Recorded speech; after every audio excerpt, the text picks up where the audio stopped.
về rừng xanh lơ thơ chân chùi lá, trên khắp cất lên muôn cỏ mây cuộc sống, có còn rừng cây cho mây chim chú.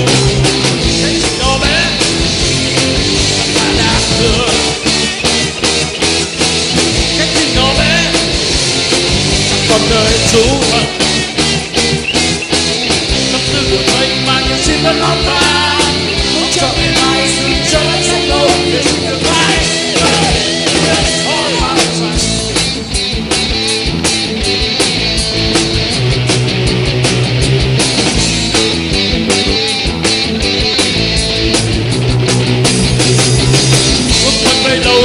Rừng được xanh mãi để từng đàn chim nơi đây xây tổ ấm, những hoa mãi tô thêm xanh cuộc sống, mãi là rừng cây cho bầy chim chú ngủ.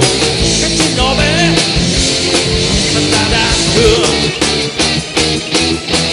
cái chim nhỏ bé anh cất cánh bay cao,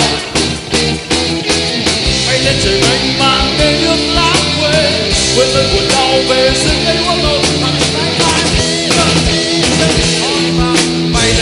Bay lên tiếng chim ơi, bay lên bay lên bay lên bay lên tiếng chim ơi, bay lên tiếng chim ơi.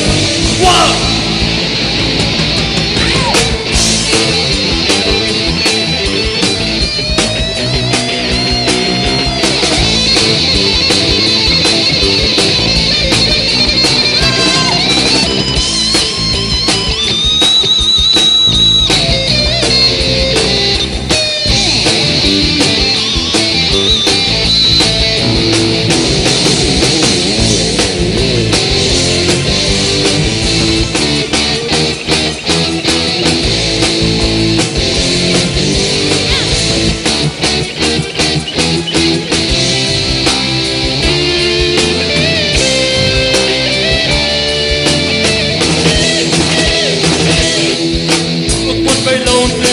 Được xanh mãi để từng đàn chim nơi đây xây tổ ấm, những hoa mai tô thêm xanh cuộc sống, mãi là rừng cây cho bầy chim chú ngủ.